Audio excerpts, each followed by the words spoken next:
세월호 참사 당일 박근혜 대통령의 지시사항 등이 담긴 기록을 비공개로 지정하려는 논의가 청와대 내부에서 진행된 것으로 드러났습니다.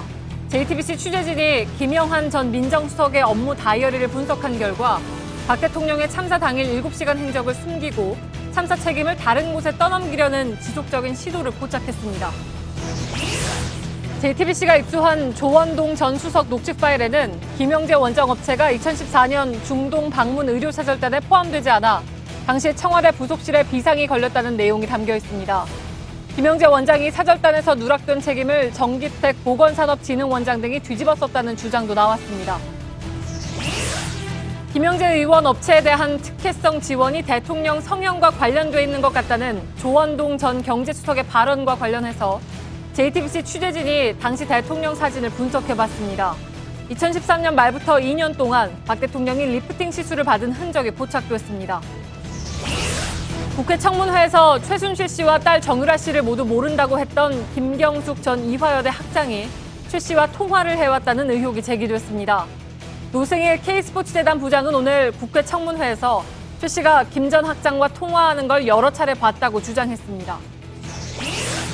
조윤선 문화체육관광부 장관이 국회 청문회에서 문학의 블랙리스트의 존재에 대해 사실상 시인했습니다. 그러면서도 작성이나 전달 경위는 여전히 알지 못한다고 했습니다. 박영수 특검팀이 2015년 메르스 사태 때 부실 대응에 책임이 있던 삼성병원을 보건복지부가 최근까지 봐준 정황을 파악해서 수사 중인 것으로 JTBC 취재 결과 확인됐습니다. 특검은 박 대통령이 합병과 메르스 사태로 곤경에 처한 삼성 문제를 해결해주고 최순실 씨에 대한 지원을 받아낸 것으로 보고 있습니다. 부산 위안부 소녀상 설치에 대한 항의의 뜻으로 주한 일본 대사와 부산 총영사가 일본으로 돌아갔습니다. 일본 정부는 연일 위안부 합의를 거론하며 소녀상 철거를 주장하고 있지만 정부는 명확한 입장을 내놓지 못하고 있습니다. 뉴스룸은 위안부 합의 당시 협상 과정의 문제를 짚어봅니다. 수소, 우주의 75%. 그 무한한 수소로 자동차를 달리게 하다. 현대자동차. 세월호 참사로부터 1000일이 지났습니다. 기억하시겠습니다만 참사 직후에 저희들은 모두 8번에 걸쳐서 바다에서 온 편지, 즉 아이들의 휴대폰에서 발견된 영상들을 소개해드렸습니다. 마지막 8번째 편지는 부모님과 친구에게 보내는 작별 인사였죠. 사실 더 많은 편지들이 있었지만 그 편지 이후로는 차마 더 소개해드리기가 어려웠습니다. 그 편지들은 하나같이 세월호의 진상을 알려달라고 외치는 것 같았습니다. 그러나 대한민국은 1000일이 흐르도록 아이들이 보낸 편지에 답하지 못하고 있습니다. 오히려 진상을 은폐하려는 청와대의 집요한 시도가 있었다는 단서가 포착됐고 오늘 저희가 집중 보도해드릴 내용이기도 합니다. 서복현 기자는 참사 이후 100일 가까이 현장을 지켰던 기자이고 오늘 다시 팽목항으로 가 있습니다. 팽목항 상황을 짚어보고 오늘 저희들이 단독으로 취재한 청와대 은폐 시도 의혹을 집중 보도해드리겠습니다. 자, 서복현 기자, 그곳은 많이 익숙한 곳이네요. 네, 그렇습니다. 제가 서 있는 곳은 팽목항에서 등대로 가는 길입니다. 이 팽목항에서 사고 해역을 가장 잘 바라볼 수 있는 곳이기도 합니다. 예, 바람이 많이 부는 것 같습니다. 그때나 지금이나 이렇게 바람은 늘 많이 부는 것 같은데 뒤에 노란 리본들이 나부끼는 걸 봐서도 현장 날씨가 알 수 있을 것 같습니다. 리본에는 뭐라고 이렇게 써 있던가요? 네, 리본에는요, 온전한 세월호 인양 그리고 미수습자를 가족의 품으로라는 글귀가 써 있습니다. 이 자세히 보면요, 색이 발해서 회색빛이 도는 리본들도 있습니다. 그만큼 시간이 많이 흘렀다는 건데요. 그런데 분명한 것은 그 자리에 샛노란 리본들이 다시 채워져 있습니다. 그만큼 이 시간은 흘렀지만 세월호를 잊지 않는 사람들이 많이 있다는 얘기입니다. 예, 지금 팽목항에 남아있는 가족들은 몇 분 정도 됩니까? 네, 현재 이 세월호 가족 6명 정도가 팽목항에 있는 컨테이너에 머물고 있습니다. 이 가족이 품으로 돌아오지 않는 이상 이곳을 떠날 수 없다는 입장입니다. 예, 오늘 팽목항에서는 1000일을 맞아서 행사도 많이 열렸다고 하던데 지금은 뭐 다 떠난 것 같고요. 낮에 상황이 어땠습니까? 네, 그렇습니다. 이 바람이 많이 불고 추운 날씨였지만 이곳 이 팽목항에서는 오후 4시쯤부터 이 촛불 붙이기 공연 또 연날리기 등의 공연이 이어졌습니다. 네, 지금은 말씀하신 대로 행사가 모두 끝이 났고 적막함이 감돌고 있습니다. 예. 자, 오늘로 참사 1000일째입니다. 그러나 여전히 의혹은 남아있고 9명이 아직 가족에게 돌아가지 못한 상황도 지난 2년 넘게 달라지지 않았습니다. 현장에서 느끼는 건 어떤 걸까요? 네, 제가 이 3개월가량 취재를 하고 진도를 떠나면서요. 이 세월호 가족들과 마지막으로 나눴던 인사가 다시는 진도에서 보지 말자는 거였습니다. 하지만 1000일이 지난 이 시간에도 가족들은 팽목항을 떠나지 못하고 있습니다. 그리고 2014년 12월 31일에 다시 팽목항을 찾아서요. 2015년 소망을 물었는데요. 그때는 세월호 인양이 소망이었습니다. 하지만 역시 지금도 세월호는 참 바닷속에서 인양되지 않은 채 그대로 있습니다. 그래서인지 이곳 팽목항 현수막에는 유독 무섭습니다라는 현수막 문구가 많이 있습니다. 그러니까 인양이 안 될까 봐 무섭습니다. 가족을 찾지 못할까 봐 무섭습니다. 인양 작업 중 가족을 놓칠까 봐 무섭습니다. 가족들은 그런 무서움 속에 하루하루를 보내고 있습니다. 무려 1000일 동안입니다. 예. 자, 서 기자는 세월호 구조 작업 때도 현장에서 계속 취재를 했었습니다. 물론 박근혜 대통령의 세월호 7시간 의혹, 이것은 참사가 일어나고 시간이 좀 흐른 다음에 불거지기도 했지만 지금 최순실 국정 개입 사건으로 7시간 의혹도 다시 주목을 받고 있는 상황인데 당시 현장 상황에 비추어서 그 7시간을 왜 이렇게 중요하게 보느냐 하는 문제 아니겠습니까? 그래서 당시 현장 상황에 비추어서 7시간 의혹이 중요한 이유를 잠깐 좀 풀어봐야 될 것 같습니다. 예, 저는 이 세월호 참사 하루 뒤인 이 4월 17일, 2014년 4월 17일에 이곳에 내려왔는데요. 당시는 이곳에서 에어포켓이 있다는 가정하에 72시간의 골든타임이 강조가 되고 있었습니다. 그런데 해경 매뉴얼을 보면요. 당시 수온인 12도에서는 6시간이 골든타임이었습니다. 저체온증 때문이었는데요. 그러니까 골든타임이 6시간이었다는 얘기니까 당시 세월호 사고가 오전 9시쯤 일어났으니까 대략 오후 3시쯤이었으면 골든타임이 모두 끝났을 시간입니다. 그런데 사실상 지금까지 드러난 유일한 행적, 이 박 대통령의 행적은 오후 3시가 넘어서야 3시 20분쯤 머리 손질을 했다라는 겁니다. 그러니까 그 중요한 골든타임이 지나가는 시간에 이 대면 보고 또는 박 대통령 주재의 회의가 없이 그대로 지나갔고 그 이후에 머리 손질을 했다는 얘기가 되는 겁니다. 예. 그나마 그것도 살펴보면 지금까지 나왔던 행적 중에서 거의 유일하게 드러난 거고요. 나머지는 행적도 아직까지 드러나지 않고 있는 상황입니다. 예. 그 점 때문에 아마도 이럴 가능성이 높았다는 얘기인데, 그러니까 당시 현장에서 취재를 해서 알겠지만 초기에 컨트롤 타워 부재 얘기가 계속 나오지 않았습니까? 그게 바로 그 어느 누구도 컨트롤 타워가 될 수 없었던 그런 상황, 뭐 청와대 상황도 마찬가지고. 그래서였지 않겠냐라는 얘기가 계속 나오지 않겠습니까? 네, 그렇습니다. 제가 이곳에 도착했을 때요. 유독 본부가 많았습니다. 그러니까 소방, 또 해경, 군, 또 진도군청의 사고대책본부. 물론 서울에는 중앙재난안전대책본부가 있었는데요. 그러다 보니까 혼선이 많이 빚어졌는데요. 만약 청와대가 조율하는 역할을 제대로 했다면 그런 조율의 문제 또 컨트롤 타워의 부재의 문제가 없었을 텐데요. 그렇기 때문에 지금 박 대통령의 세월호 7시간 의혹이 중요하고 또 주목을 받게 되는 겁니다.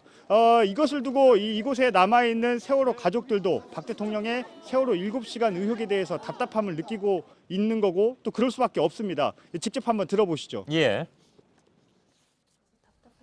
정부 대응은 없어요. 저기 해수부에서 거기에 서기관이라든지 사무관들이 한 사람씩 거기 나가 있는데 아무것도 모르는 사람들이 나가 있어요. 남을 나라예요. 세월호 전에 만들 때 특별법에 인양을 안 넣고 그걸 통과시키려고 한 사람들인데 그래서 통과를 시켰잖아요. 인양만 있어도 우리가 왜 여기 있어요? 인양이란 단어를 넣으면은 정부 책임이라고 그걸 굳이 뺀 거니까. 예, 청와대에선 내일 그러니까 1001일 만인 내일 그날 7시간에 대해서 자료를 낸다고 했는데 그건 뭐 지켜보도록 하겠습니다. 지금까지 진도 팽목항에 나가 있는 서복현 기자였습니다. 그동안 세월호 진상규명을 위해서 특별조사위원회가 출범해서 활동했지만 청와대와 정부, 여당 추천 조사위원들의 행태는 진상규명이 아니라 되레 진상규명을 방해했다는 비난을 자초하기에 충분했습니다. 지금은 갈라섰다지만 당시 새누리당은 세월호 특별법을 만들 때부터 특조위의 권한을 축소하기 위해서 진력했습니다. 김태영 기자입니다. 여당은 세월호 특별법을 통과시키면서 특별조사위원회의 수사권과 기소권을 제외했습니다. 결국 특조위는 독립적인 수사와 기소권 없이 단쪽 권한만 가진 채 진상규명에 나섰습니다. 청와대와 해경, 해수부 등 정부가 핵심 증거를 제출하지 않아도 제재할 방법이 없었습니다. 비협조적인 건 정부뿐이 아니었습니다. 여당 추천 위원들은 참사 당일 박근혜 대통령의 7시간 행적에 대해 얘기만 나오면 반발부터 했습니다. 이런 상황은 결국 여당 측 위원들의 줄사태로 이어졌습니다. 그 해수부 작성 문건에 나와 있는 대로 국회에서 기자회견을 하고 사퇴 선언을 한 겁니다. 오더를 따른 것이고 명분도 없는 행동이었습니다. 여당 측 위원 중에선 총선 출마를 위해 스스로 특조위 활동에서 물러나는 인사까지 나와 비난을 자초했습니다. 제대로 된 진상규명이 불가능했던 상황에서 정부는 지난해 6월 특조위 활동 종료를 일방적으로 통보했습니다. 이후 일부 조사관들이 자발적으로 조사를 이어갔지만 이마저도 여의치 않았습니다. 정부가 지난해 11월 특조위 사무실을 정리하고 아예 폐쇄했기 때문입니다. 유가족과 시민단체 관계자들은 특조위 2기가 출범할 때까지 민간이 주도하는 국민조사위원회를 통해 진상규명을 이어갈 방침입니다. JTBC 김태영입니다. 이처럼 세월호 진상조사가 제대로 이루어지지 못한 것은 특조위에 대한 집요한 비협조나 방해 때문만은 아니었습니다. 앞에서 말씀드린 대로 지금부터는 또 다른 이유를 전해드리겠습니다. 청와대가 김기춘 전 청와대 비서실장을 중심으로 세월호 관련 기록들을 조직적으로 숨기려 했다는 단서를 저희 취재진이 포착했습니다. 김영한 전 민정수석의 다이어리에 남겨진 세월호 은폐의 단서를 박창규 기자가 단독 보도합니다. 저는 정상적으로 이 참사 이 사건이 이렇게 터졌다 하는 것을 보고받으면서 계속 그거를 체크를 하고 있었어요. 박 대통령은 세월호 참사 당일 정상적으로 보고받고 지시를 내렸다고 주장했습니다.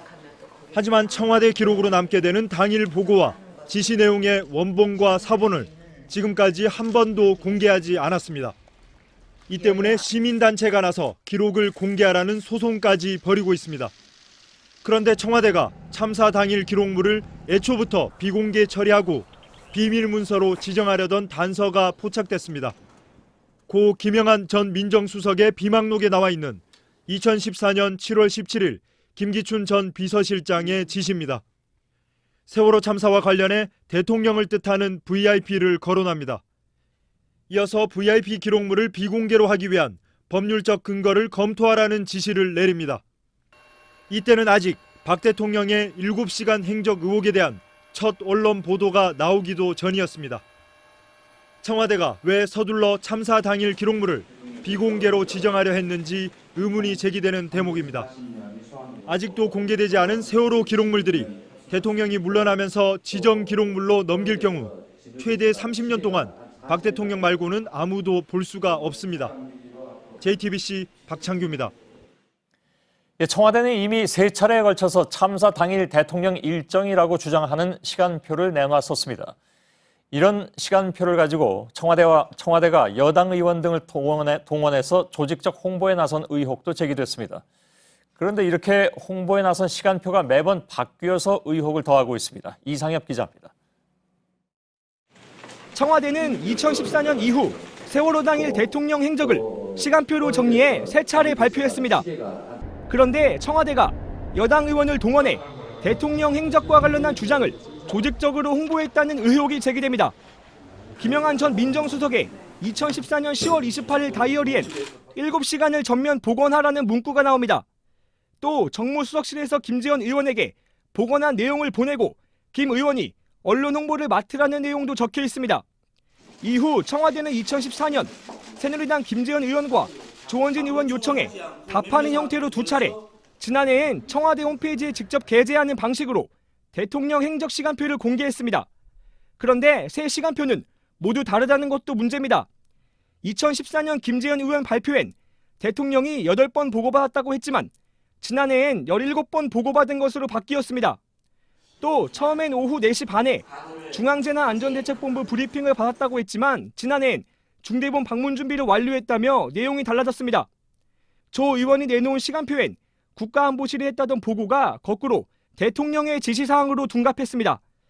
대통령 지시와 보고기록 원본을 공개하면 되지만 청와대는 참사 당시 일정을 계속 뒤집으며 의혹을 키우고 있습니다. JTBC 이상엽입니다. 예, 취재 기자인 강버들 기자와 함께 세월호 참사에 대한 조직적 은폐 의혹을 한 걸음 더 들어가 보겠습니다. 자, 강버들 기자, 김영한 전 수석의 업무 다이어리는 2014년 6월부터, 그러니까 참사 직후죠. 6월부터 2015년 1월까지 쓰여진 겁니다. 그런데 강 기자가 다시 정밀 분석을 해보니까 세월호 관련 언급이 상당히 자주 등장했다면서요? 네, 세월호를 언급한 날이 83일, 세월호 선사인 청해진 해운의 실소유주 유병언을 언급한 날이 20일이나 됩니다. 예. 참사 당일 박 대통령의 행적이 언급된 14일까지 합하면요, 이 업무 일지가 쓰인 기간 동안 이틀에 한 번 이상으로 이 세월호 관련 논의를 한 겁니다. 예. 그만큼 청와대가 신경을 곤두세우고 있었다고 볼 수 있습니다. 예. 물론 온 국민을 충격에 빠뜨렸던 세월호 참사 직후였으니까 청와대도 관심을 기울이는 게 당연하다고 볼 수는 있습니다. 근데 그 관심의 내용이 예상과는 달랐다, 이런 얘기잖아요? 예, 한마디로 정리하면요, 책임 전가와 진상 규명에 대한 방해를 모의했다는 의심을 할 수밖에 없습니다. 예. 김기춘 당시 비서실장은 여러 차례에 걸쳐 절대 청와대 책임이 아니라는 점을 강조했습니다. 앞서 리포트에서 소개하지 않은 추가 메모를 보시면요, 예. 먼저 2014년 8월입니다. 2014년 7월 8일입니다. 김기춘 실장을 뜻하는 장이라는 한자 보이시고요. 예. 승객을 버리고 탈출한 선장과 선원, 그리고 배주인인 유병언, 구조에 투입된 해경을 참사의 원인으로 지목합니다. 대신에 청와대 보고 과정은 문제가 없다. 그러니 해명할 필요가 없다는 취지의 지시를 했습니다. 예. 강버들 기자 얘기처럼 대통령과 청와대 책임은 없다고 하면서 동시에 국민들 관심을 다른 곳으로 돌리려는 시도, 이게 드러나 있다면서요? 메모 중에는 세월호에서 벗어나야 한다는 얘기도 나옵니다. 예. 그리고 언론 홍보의 논리를 개발하라는 지시도 지속적으로 나오고 있습니다. 이런 지시는 모두 당시 제기됐던 대통령의 어떤 늑장 대응에 대한 의혹에서 국민의 관심을 다른 곳으로 돌리려는 의도로 해석됩니다. 예. 결국 현 정부의 불편하고 불리한 상황을 벗어나려는 것. 이 과정에서 여당과 의견을 주고받은 흔적도 있다면서요? 2014년 6월 29일에는 직전까지 홍보수석을 했던 이정현 의원의 이름이 등장합니다. 예. 고충 토로, 선거 전 유병언 검거 악망, 그러니까 바란다는 얘기인데요. 이정현 의원이 청와대 핵심 관계자들에게 했던 얘기를 이 김영한 수석이 받아 적은 것으로 추정됩니다. 예. 세월호 참사 때문에 정치적으로 불리하니까 유병언을 검거해서 상황을 반전시켜야 한다는 겁니다. 진짜 참사 원인을 밝히기보다는 빨리 유병언에게 책임을 돌리고 총선, 당시 19대 보궐선거가 있었는데요. 선거에서 이기는 것에만 관심이 있었다는 걸 알 수 있습니다. 예. 이정현 당시 홍보수석은 이미 다 보도가 나온 것처럼 KBS에 이른바 압력성 전화를 놓고 그 전화 속에서 아마도 JTBC는 이상한 방송으로 칭해졌던 그런 기억이 납니다. 그렇게 세월호에서 벗어나고 싶던 청와대로서는 진상규명을 요구하는 유가족이 참 껄끄러웠을 것 같다는 생각이 듭니다. 업무 다이어리에 유가족에 대한 입장도 드러나 있습니까?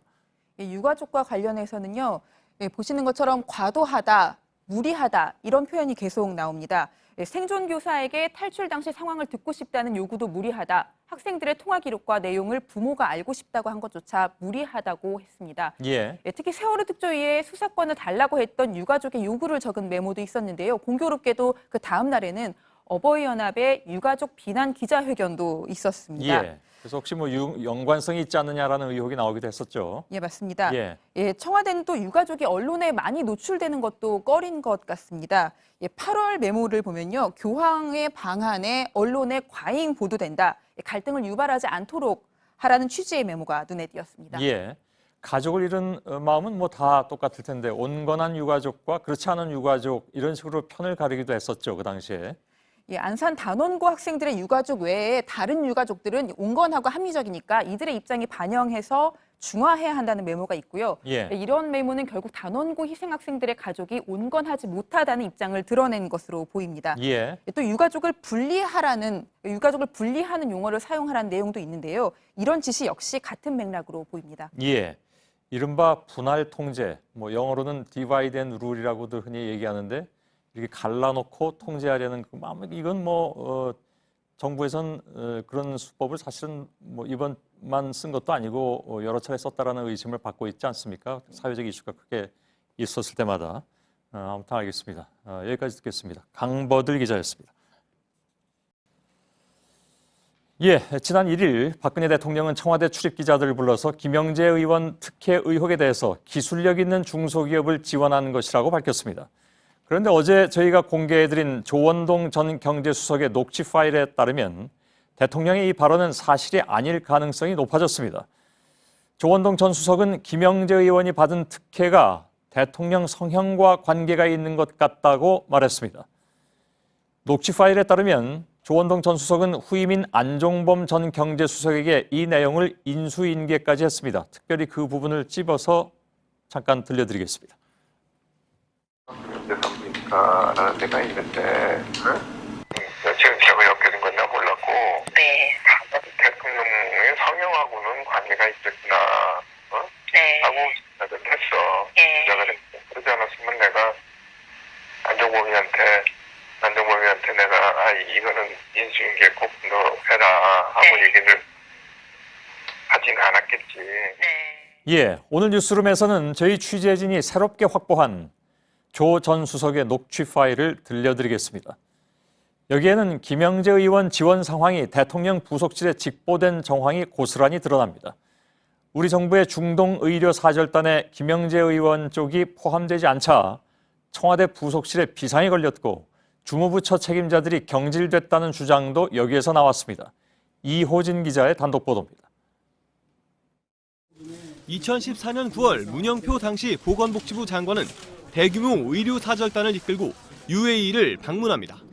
양국 간 보건의료 협력사업 체결을 위한 방문이었습니다. 당시 사절단에 참가한 국내 한 유명 성형외과는 중동 현지 회사와 뷰티센터 건립에 대한 양해각서를 체결하는 성과를 거뒀습니다. 조원동 전 청와대 경제수석은 이 같은 사실이 알려지자 청와대 부속실이 난리가 났다고 말합니다. 나중에 가는 게 이제 신문에 나고 뭐 이러니까 거기 될까요? 김영재가 거기 아니고 다른 성형외과에. 그러니까 청와대 특히 부속실에서 이제 난리가 난 거지. 그 부속실에서 도대체 이게 뭐냐. 자신으로부터 김영재 의원의 중요성을 인수인계받은 안종범 전 경제수석의 책임이라고도 지적합니다. 따지기 시작을 하니까 이제 안종범은 자기는 옛날에 나한테 들은 거는 있지만 이게 자기도 업무 혜택을 한 거지, 그렇지? 네. 김영재 의원이 사절단에서 누락된 책임을 보건산업진흥원의 정기택 전 원장이 뒤집어 썼다고 했습니다. 그래서 그거를 누구한테 뒤집어 썼냐면은 보건산업진흥원장인 정기택한테 뒤집어 쓰이고 그랬단 말이야. 지난달 14일 국회 청문회에 참석한 정 전 원장의 발언과도 일치합니다. 복지부 인사 담당자가 제게 찾아와서 위의 뜻이니 거취를 정리해달라고 했습니다. 위라는 건 누구라고 하던가요? 청와대라고 했습니다. 당시 의료 사절단을 이끌었던 문영표 전 장관까지 책임진 정황도 포착됩니다. 정기택 원장은 표를 받고 아웃시키고 그다음에 문영표는 좀 있었지. 있다가 한 3개월쯤 후에 뭐 다른 일을 물어가지고서는 걔를 장관에서 내쳤지. JTBC 이호진입니다. 예. 조원동 전 수석의 통화 녹취 파일에는 김영재 의원과 관련된 상황들이 청와대 부속실에 직보되고 있다는 이야기도 여러 번 언급이 됩니다. 김영재 원장 부인과 부속실이 이른바 직방 루트로 연결돼 있었다고 합니다. 윤세민아 기자입니다. 조원동 전 수석은 김영재 원장과 부인 박채윤 씨가 청와대 부속실과 직접 연결돼 있다고 주장했습니다. 거기는 직방이잖아. 나중에 지금 우리가 들어본 거기는 직방 루트가 있는 거 아니야? 그러면 뭐 부속실로 바로 가는 거고 그렇잖아. 김영재 의원의 중동 진출 추진 과정을 일일이 챙기는 등 특혜 지원을 총괄한 곳이 청와대 부속실이라는 겁니다. 당시 제1부속실장은 정호성 전 비서관으로 조 전 수석에게 직접 김영재 의원의 중동 진출을 부탁했습니다. 사실 그거를 정호성 비서관한테 내가 얘기를 부탁을 받은 겁니다. 거기를 한번 그 아이티너리 한번 넣어주라. 김영재 의원에 대한 지원이 제대로 이루어지지 않자 컨설팅 업체에게 책임을 물으려 한 정황도 포착됩니다. 정호성한테 찾아와가지고 이현주가 어떤 사람이냐, 이현주 사장한테 막 그렇게 저기 하는 거 봐가지고 이현주 사장하고는 그 다음에 연락을 내가 하나도 안 했지. 대통령을 가장 가까이에서 보좌하는 부속실이 김영재 의원을 챙긴 배경에는 대통령의 직접 지시가 있었다는 의혹이 커지고 있습니다. JTBC 윤세민입니다. 앞서 말씀드린 대로 조원동 전 경제수석은 김영재 의원이 받은 각종 특혜에 대해서 대통령 성형과 관계가 있는 것 같다고 말했습니다. 저희 취재진이 성형 전문의들과 조 전 수석이 인지했던 시점에 대통령 사진을 분석한 결과 대통령이 피부 시술을 주기적으로 받은 흔적이 포착됐습니다. 이한길 기자입니다. 조원동 전 수석이 청와대를 떠난 건 2014년 6월입니다. 조 전 수석은 후임인 안종범 전 경제수석에게 김영재 의원이 대통령 성형과 관련돼 있다는 내용을 인수인계했다고 말했습니다. 내가 곧 되면 된다 하는 생각도 아마 김영재 성형이니까 이거는 그냥 걔하고 관련이 되는 거구나. 그래서 안종범이한테 전화를 걸었어. 취재진은 성형 전문가들과 조 전 수석이 물러나기 직전인 2014년 4월과 5월 대통령 사진을 분석했습니다. 2014년 5월 13일 국무회의에 참석했던 대통령의 얼굴 오른쪽 턱 부분에 미용시술 흔적이 뚜렷합니다. 세월호 참사 직후인 4월 17일과 21일에도 마찬가지입니다. 시술된 그 구멍의 흔적이라든지 그다음에 위치들이 거의 이렇게 보면은 일관되게 나타나거든요. 때문에 이것은 동일한 사람이 동일한 의사가 동일한 어떤 시술 방법을 가지고 반복적으로 시술하였음을 암시하는. 전문가들에 따르면 대통령 얼굴에 실리프팅 흔적이 보이기 시작한 건 2013년 11월입니다. 최순실 씨가 최보정이라는 가명으로 김영재 의원에서 진료를 받기 시작한 2013년 10월과 시점이 거의 일치합니다. 김영재 원장이 대통령에게 미용 시술을 했다는 의혹이 커지고 있습니다. JTBC 이한길입니다. 조원동 전 경제수석의 녹취 파일은 김영재 의원에 대한 청와대 지원이 그야말로 전방위적으로 이루어졌음을 적나라하게 보여주고 있습니다. 취재 기자와 한 걸음 더 들어가겠습니다. 이호진 기자가 나와 있습니다. 자, 이게 뭐 일개 병원 해외 진출이 안 됐다고 수석이 날아가고 장관이 날아갔다면 참 기가 막힐 노릇인데, 아무튼 그 박 대통령은 지난번에 청와대 출입 기자들을 모은 신년 인사회, 간담회라고 칭해지긴 했습니다만 여기에서도 김영재 의원에 대해서 언급을 했습니다. 당시 기술이 우수한 중소기업을 지원하는 것이지 특혜가 아니다 이렇게 얘기하지 않았습니까? 예, 맞습니다. 우수한 기술을 가지고 있는 업체여서 도움을 주려고 했던 것뿐이다 이렇게 이야기를 했는데요. 예. 한번 그 말을 들어보겠습니다. 예. 그런 좀 뛰어난 기술을 갖고 있다고 하니 뭐 그런데도 그 길이 있으면 해주고 또 그런 자격이 없으면 또 안 되는 거고요. 왜냐하면은 우리나라의 많은 그 중소기업이라든가 그런 데가 자기 힘으로 외국 진출도 해갖고 실력 발휘하는 게 거의 힘들죠. 이게 이제 모든 중소기업에 해당이 되는 일이라고 말을 했습니다. 예. 네. 모든 중소기업에 해당된다 하면 뭐 다른 중소기업들이 어떻게 받아들일지 모르겠는데 조원동 전 경제수석의 녹취 파일을 들어보면 김영재 의원을 그 병원 하나를 병원이라고 하지는 않죠. 그래서 의원이라고 하는데 아무튼 여기 하나를 돕는데 청와대 핵심 인물들이 다 거의 동원되는 그런 상황 아니겠습니까? 예, 맞습니다. 청와대와 주무부처의 실세들이 거의 총동원됐다 이렇게 봐도 과언이 아닐 것 같은데요. 예. 일단은 문고리 3인방 중에 하나인 정호성 전 비서관이 특혜 지원을 총괄하고요. 어제 보도를 해드리기도 했지만 김기춘 전 비서실장부터 조원동 전 경제수석과 안종범 전 경제수석 그리고 문영표 보건복지부 장관 등 최고 실세들이 다 나섭니다. 예. 또 김영재 의원의 중국 진출을 위해서 김장수 중국 대사까지 나서기도 했습니다. 예, 이건 저희들이 보도해드린 내용이죠. 네. 경제수석 같은 경우에는 뭐 대를 이어서 했다는 얘기고. 예. 그러니까 조직적인 개입이 아니냐는 의혹을 제기할 수밖에 없는 그런 상황인 것 같습니다. 예, 맞습니다. 구체적으로 청와대의 조직도를 보면서 말씀을 드리겠습니다. 그럴까요? 네. 이제 먼저 김영재 원장 업체에 중동 진출을 도우라고 처음 부탁을 한 건 정호성 제1부속비서관입니다. 예. 그리고 대통령의 수석이나 마찬가지인 인물인데요. 또 이번 사건에서도 최순실의 메신저 역할을 했던 것으로 드러났습니다. 예. 말씀드린 대로 2명의 경제수석이 연이어 등장을 합니다. 네. 맞습니다. 조 전 수석은 김영재 원장 부인을 만나서 직접 영어로 된 PT를 만들어주기도 했었고요. 예. 조 전 수석은 그 이후로 김 원장 부인인 박채윤 씨가 최순실 씨는 물론 청와대와 바로 연결되기 때문이라고 말을 했습니다. 예. 이것도 한번 들어보시겠습니다. 우선 그 원장 그 부인이라는 사람이 진실하고 관계가 있으니까 바로바로 직보가 되는 그런 상황이고 또 안종 예. 예, 특검에서도 정호성 전 비서관과 직접 연락을 주고받았던 인물로 이 김영재 씨의 부인인 박채윤 씨인 것으로 확인이 됐습니다. 예. 어제 저희 이 조원동 전 경제수석의 이 녹취 파일 보도를 미처 못 보신 분들께서는 이게 무슨 파일인가 하실 텐데 이거 최순실 사건 다 벌어진 다음에 통화했던 내용이죠? 예, 맞습니다. 김영재 의원에 대한 그 저희 JTBC 보도가 나가고 난 이후에 조원동 전 경제수석이 검찰에 출석해서 조사를 받고 또 영장실질심사를 받은 다음에 영장이 기각된 이후에 이현주 대표와 통화를 했던 그 내용입니다. 예, 예.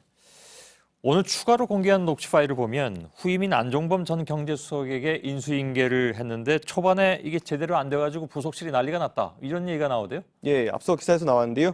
조 전 수석이 김영재 의원의 중요성을 인수인계를 했는데 안 전 수석이 초기에 이를 제대로 파악하지 못했다는 겁니다. 예. 가는 거를 했는데 이제 그것까지는 이제 안종범한테 얘기했는데 안종범이도 잘 모르니까 그냥 넘긴 거지. 결국에 정기택 보건산업진흥원 원장이 책임을 지고 경질됐다고 했습니다. 예. 이 사건이 일어나고 난 이후에 안 전 수석이 수시로 김영재 원장의 부인인 박채윤 씨와 수시로 통화를 하면서 꼼꼼하게 일을 챙겼다고 복수의 전현직 청와대 관계자들이 이야기를 했습니다. 예. 김기춘 전 비서실장도 등장을 합니다. 그러니까 아랍에미리트연합 모하메드 왕세자하고 핫라인을 구축하라. 이렇게 조원동 전 수석에게 지시를 했다는 얘기죠? 예, 맞습니다. 이거 뭐 다 지원을 위해서 하는 거겠지만. 네, 예. 한번 들어보시겠습니다. 그러고 나서 그 다음에 내가 조 시장한테 전화를 받았는데 나보고서 그 카드의 상대자가 되라는 거야. 칼둔 누굽니까? 예, 여기서 나오는 칼둔은 아랍에미리트의 그 한라인 상대 인물로서 예. 맨체스터 시티 축구단의 회장이기도 합니다. 아, 예, 예. 네. 조 전 수석은 이렇게 구축한 양 국간의 한라인을 통해서 김영재 의원 업체의 그 팜플렛을 전달을 하려고 했었다. 이렇게도 이야기를 했습니다. 예. 그러니까 이 부분이 참 상식적으로 보면 이해가 안 가는 건데 국가 간에 구축한 핫라인, 그죠? 네. 이거를 특정 업체 홍보에 사용해라 했다. 이거 뭐 상식하고는 좀 동떨어지는 얘기 같습니다. 이거 말고 동원된 것으로 보이는 것이 또 있습니까? 네, 바로 민정수석실입니다. 예. 중동 진출이 원활하게 이루어지지 않자 국정원이 전직 경제수석의 뒷조사에 나섰고 또 국세청까지 세무조사를 벌인 점을 보면 청와대 민정수석실이 움직인 것이 아니냐는 의혹이 제기됩니다. 예. 결국 대통령 비서실장부터 부속비서관 그리고 경제수석, 민정수석까지 모두를 움직일 수 있는 사람은 박근혜 대통령이 아니냐는 의혹이 나올 수밖에 없는 겁니다. 이 역시 합리적 근거에 의한 의심이라고 볼 수가 있겠죠. 예, 알겠습니다. 이호진 기자였습니다. 오늘 최순실 국정농단 국정조사특위의 7차 청문회가 있었습니다. 오늘도 대부분의 증인이 출석하지 않았습니다. 조윤선 문화체육관광부 장관은 오후에 동행명령장이 발부되자 출석을 했습니다. 이른바 문화계 블랙리스트에 관련한 질문이 쏟아졌는데 조 장관이 이 리스트의 존재 자체에 대해서는 시인했다고 합니다. 지금까지 볼 수 없었던 자세이기도 하죠. 취재 기자를 연결해서 한 걸음 더 들어가 보겠습니다. 안지영 기자가 지금 청문회장에 나가 있는데 아직 정회 중인 모양이죠. 저녁 식사 시간인가요? 네, 식사 시간 때문에 지금은 정회 중이고 잠시 뒤인 9시부터 다시 재개될 예정입니다. 예. 오늘 조윤선 장관이 문체부 고위 관료로부터 블랙리스트 관련한 보고를 받았다는 사실, 이게 공개가 됐다면서요. 그러니까 아마 그게 공개가 안 됐으면 끝까지 블랙리스트에 대해서는 모른다고 했을 수도 있겠는데 그 내용을 좀 전해주시죠. 네, 맞습니다. 오늘 더불어민주당의 박영선 의원이 문체부 고위 관료로부터 받았다는 제보가 청문회장에서 공개가 됐습니다. 이 제보 내용에 따르면 조윤선 장관이 취임한 직후에 이 실장급으로부터 정부 비판 인사에 대해서 이 지원금을 축소하거나 제한하는 방안에 업무 보고가 있었다는 겁니다. 이에 대해서 조윤선 장관은 개괄적으로 보고가 있었다는 내용을 시인했습니다. 예, 조윤선 장관은 이전에 블랙리스트 자체가 없다고 얘기를 했는데 오늘은 그러니까 존재를 인정했다는 셈이 되는 거죠? 네, 맞습니다. 11월 달 청문회에 중인으로 참석했을 당시만 하더라도 모른다, 관여한 적 없다고 일관했었는데요. 그런데 오늘은 이 명단 존재 자체를 인정했습니다. 다만 블랙리스트라는 표현 자체는 사용하지 않았는데요. 처음부터 인정한 것은 아니고 의원의 20차례 가까운 축궁이 이어지자 뒤늦게 시인했습니다. 이 조 장관의 발언 직접 들어보겠습니다. 블랙리스트가 존재한다 안 한다? yes, no. 어느 게 맞아요? 존재한다, 존재하지 않는다. 예술인들의 지원을 배제하는 그런 명단은 있었던 것으로 판단이 되고 있습니다. 자, 예, 그게 블랙리스트에 대한 설명 아닌가요? 굳이 따지자면 뭐 그렇게 되는 셈이 됐는데 블랙리스트라는 표현을 쓰지 않았지만 이 블랙리스트의 작성 경위에 대해서는 그럼 뭐라고 얘기를 했습니까? 그러니까 왜냐하면 지금 특검은 이 리스트가 조윤선 장관이 정무수석일 때 정무수석실에서 작성된 것으로 보고 있거든요. 네, 맞습니다. 이 조 장관은 이에 대해서 이 존재 자체는 알았지만 이 관련 의혹이 제기됐기 때문이지 여전히 문서 자체는 본 적이 없기 때문에 이 작성 경위나 또는 전달 경위에 대해서는 아직도 모른다고 얘기했습니다. 예. 자, 오늘 특검에서 이른바 블랙리스트 4인방에 대해서 구속영장을 청구했습니다. 이들은 어떤 혐의입니까?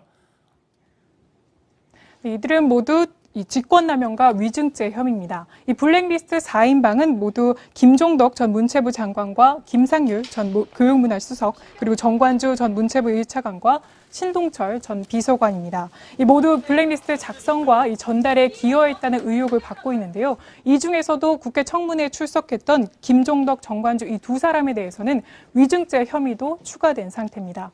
이 특검은 오늘 이들 4인방에 대해서 이 국민에 대해서 사상 및 표현의 자유를 심각하게 훼손했다며 모두 구속영장을 청구한 상태입니다. 예, 방금 안지현 기자가 얘기한 네 사람 가운데 두 사람 그러니까 정관주 문체부 1차관 전 차관이죠. 그리고 신동철 전 정무비서관은 모두 조윤선 장관이 정무수석 시절에 정무비서관이었던 것으로 알고 있는데 그래서 아무래도 이번 청문회하고 또 밀접하게 연관이 되어 있는 사람들이 아닌가 생각도 듭니다. 안지현 기자였습니다. 특검은 청와대가 문학의 블랙리스트 작성을 주도한 것으로 보고 수사를 이어가고 있는 상황인데 그 핵심은 김기춘 전 대통령 비서실장과 조윤선 당시 정무수석으로 좁혀지고 있는 상황이죠. 그렇다면 청와대는 왜 문화예술활동 통제에 이렇게 집착을 했던 것인가? 정재윤 기자가 전해드리겠습니다. 유진룡 전 문체부 장관은 문학의 블랙리스트를 주도한 인물로 김기춘 전 대통령 비서실장을 꼽았습니다. 김기춘 전 청와대 비서실장이 영화 변호인을 보고 난 뒤 혀를 차며 변호인을 비롯해서 많은 그런 영화들, 그런 걸 만드는 회사를 왜 제재를 안 하냐고 말했다는 겁니다. 변호인은 1981년 이른바 불임 사건의 실체를 재조명한 영화입니다. 블랙리스트에 다 올라 있었어라고 놀라는 분들도 많이 있고 정치 투표에 있어서의 진영 논리로만 정치적 선택을 하려고 하는 모습만 없어진다면 조현재 전 문체부 차관도 김 전 실장을 지목했습니다. 청와대 특히 이제 김기춘 실장이 굉장히 화를 많이 냈다고 이야기를 들었고요. 당시 청와대의 한 관계자는 김기춘 전 실장은 문학의 진보 인사들이 정치에 영향을 미칠 목적으로 영화를 만든다고 믿고 있었다고 전했습니다. 때문에 검찰의 공안통 출신인 그는 정권의 안위를 위해 문화예술계의 이런 활동 자체를 막으려 했다는 겁니다. 김 전 실장의 이런 시각은 2012년 대선 직전 JTBC와의 인터뷰에서도 그대로 드러납니다. 공산당들의 어려움, 방해 속에서 대한민국을 건설했고 그 과정에 박정희 대통령이 또 애를 많이 썼어요. 지금도 대한민국은 위협을 받고 있지 않느냐. 국가 안보에 대해서 확실히 해라. 이제 관심은 김 전 실장이 박근혜 대통령에게도 블랙리스트와 관련된 내용을 보고했는지에 모아지고 있습니다. JTBC 정재윤입니다. 정유라 씨의 이화여대 특혜 입학과 관련해서 또 다른 폭로가 오늘 청문회에서 나왔습니다. 바로 정 씨의 어머니 최순실 씨가 김경숙 전 이화여대 신산업융합대학장과 여러 번 통화하는 걸 들었다는 K스포츠재단 노승일 부장의 증언입니다. 기억하시는 것처럼 김경희 전 학장은 청문회에서 여러 차례 최 씨를 모른다고 강력히 주장한 바 있습니다. 이희정 기자입니다. 노승일 부장은 지난해 1, 2월쯤 최순실 씨와 김경숙 전 학장이 여러 번 통화했다고 폭로했습니다. 자, 독일에 있을 때 최순실이가 이화여대 김경수 학장과 자주 통화한 걸 들은 적이 있습니까? 김경수 학장과 통화하는 거는 블루케이 사무실에서 여러 번 들었습니다. 당시는 노 부장이 최 씨의 독일 회사에서 일할 때입니다. 그동안 김 전 학장은 최순실 씨는 물론 정유라 씨도 모른다고 했습니다. 맹세코 정유란이 그 당시에 그 학생 이름조차도 저는 생소했습니다. 그래서 말씀을 드린 적이 없습니다. 김 전 학장은 오늘 건강 악화를 이유로 청문회에 출석하지 않았습니다. 하지만 이미 위증 혐의로 고발된 상태입니다. 이런 가운데 특검도 김종 전 문화체육관광부 차관이 2014년 김 전 학장에게 연락해 정유라를 신경 쓰라는 취지로 부탁했다는 관계자의 진술을 확보해 수사 중입니다. 한편 노 부장은 독일에서 최 씨가 박근혜 대통령과 통화하는 것도 한 차례 봤다고 했으며 최 씨가 우병우 전 민정수석과도 아는 관계로 느꼈다고 말했습니다. JTBC 이희정입니다. 박영수 특별검사팀은 박근혜 대통령의 뇌물 혐의를 입증하는 데 수사력을 모으고 있습니다. 특히 삼성이 최순실 씨를 지원한 대가로 정부로부터 어떤 특혜를 받았는지 확인하고 있는데요. JTBC 취재 결과 특검팀이 메르스 확산에 책임 있는 삼성서울병원을 보건복지부가 봐준 정황을 잡고 수사 중인 것으로 확인됐습니다. 정혜성 기자의 단독 보도입니다. 삼성서울병원은 2015년 메르스 확산의 주범으로 지목됐습니다. 일반 확진자 정보를 병원 내에서 공유하지 않았고 슈퍼 전파자였던 14번 환자는 응급실에 사흘간 방치했습니다. 이 때문에 2015년 6월 병원 이사장이었던 이재용 삼성전자 부회장이 공식 사과까지 했습니다. 국민 여러분께 너무 큰 고통과 걱정을 끼쳐드렸습니다. 머리 숙여 사죄합니다. 감사원은 지난해 1월 보건복지부에 삼성병원을 제재할 필요가 있다는 의견을 통보했습니다. 그러나 복지부는 지난해 12월 중순까지 영업정지나 과태료 처분을 내리지 않았습니다.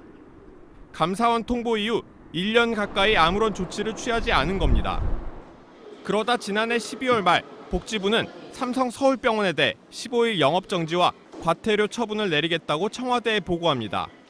처분 예정 내용을 병원에 사전 고지하고 세종경찰서에 고발도 합니다. 모두 12월 26일 하루 만에 이뤄진 일입니다. 이날은 박영수 특별검사팀의 보건복지부 압수수색이 있던 날부터 닷새 뒤입니다. 특검팀은 복지부가 뒤늦게 서둘러 삼성병원 제재에 나선 것을 관련 기관들의 자료를 통해 확인하고 삼성물산과 제일모직 합병 찬성처럼 삼성에 특혜를 준 것으로 판단하고 있습니다. 특검은 조만간 이재용 부회장을 불러 관련 내용을 확인할 방침입니다. JTBC 정혜성입니다. 네, 이번엔 특검 사무실 취재기자 연결해서 삼성그룹 뇌물죄와 관련한 수사 속보들 더 알아보겠습니다. 박민규 기자, 이 삼성 뇌물죄 수사가 정점으로 향하고 있고 방금 전해드린 것처럼 메르스 사태 당시에 정부가 삼성병원을 봐줬다는 의혹까지 나왔는데요. 특검 수사 상황은 어떻습니까? 네, 특검은 오늘 삼성그룹 2인자로 꼽히는 이 최지성 미래전략실 부회장 또 장충기 미래전략실 사장을 불러 조사하고 있습니다. 앞서 박근혜 대통령이 이재용 부회장을 세 차례 독대하는 과정에서 이 부회장에게 최순실 씨 일가를 지원해달라고 요청했다는 사실 보도해드렸는데요. 특검은 박 대통령 요청을 받은 이 부회장이 지금 조사를 받고 있는 이 미래전략실 핵심 간부들에게 최 씨 측 지원을 지시했는지 또 이 지원의 대가는 뭐였는지 등을 확인하고 있습니다. 네, 이 두 명이 구속될 가능성도 나오지 않습니까? 네, 특검 관계자는 이들이 지금 참고인 신분이지만 피의자로 신분이 전환될 수 있고 또 구속영장을 청구할 가능성도 있다고 밝혔습니다. 하지만 아직까지는 참고인 신분이라 상황은 지켜봐야 하는데요. 특검은 오늘 소환한 두 사람의 이 대질 신문까지 고려한다면서 강도 높은 조사를 예고했습니다. 이재용 부회장 소환에 앞서 혐의를 확실히 다지기 위해서입니다. 네, 그러면 이재용 부회장 소환은 언제쯤 이뤄질 예정입니까? 네, 지난주부터 이 삼성그룹 고위 관계자들 소환이 계속 이뤄지지 않았습니까? 그러면서 이재용 부회장 소환 시점을 계속해서 언론에서도 또 특검에서도 예상을 했었는데요. 아직까지 정해지지는 않았지만 이번 주 내로는 이뤄지는 것이 아니냐 이런 관측들이 현장에서 나오고 있습니다. 네, 이 특검이 박 대통령과 최순실 씨를 뇌물죄 공범으로 보고 있죠. 근데 최 씨에게 새로운 혐의를 적용했다고 들었는데 뇌물죄입니까? 예, 지금으로서는 그럴 가능성은 크지만 특검은 일단 뇌물죄도 고려 대상이다 정도로 조심스러운 입장을 밝혔습니다. 최순실 씨가 특검 조사를 계속 못 받겠다고 버티고 있기 때문에 최 씨에게 기존 검찰 수사 단계에서 적용한 혐의가 아닌 또 다른 혐의를 적용해 새로운 체포영장 또는 구속영장을 발부받아서 최 씨를 강제로 불러 조사하겠다. 이게 지난주 특검이 밝힌 입장입니다. 오늘 특검은 최 씨가 뇌물죄 그리고 업무방해 등과 관련된 여러 혐의로 이미 입건됐다고 했습니다. 그러면서 언제든지 구속영장을 청구할 수 있는 상태라고 밝혔습니다. 네, 그리고 최 씨 일가의 재산 형성 과정 역시 특검의 수사 대상이자 박 대통령 혐의와 직결되는 부분인데요. 박 대통령 동생 박근영 씨의 남편인 신동욱 씨도 조사 중이죠. 어떤 내용입니까? 네, 유경재단의 재산 형성 관련 의혹을 들여다보고 있는 겁니다. 신 씨는 박 대통령과 최 씨 일가 사이의 관계를 잘 아는 데다 이 유경재단을 둘러싼 분쟁 과정도 잘 알고 있는 인물입니다. 때문에 이 최 씨 일가가 유경재단의 자금을 몰래 빼돌려 재산을 축적해왔다는 의혹이 거듭 나온 만큼 신 씨를 대상으로 관련 사실관계를 확인하겠다는 겁니다. 네, 특검 사무실에서 박민규 기자가 전해드렸습니다.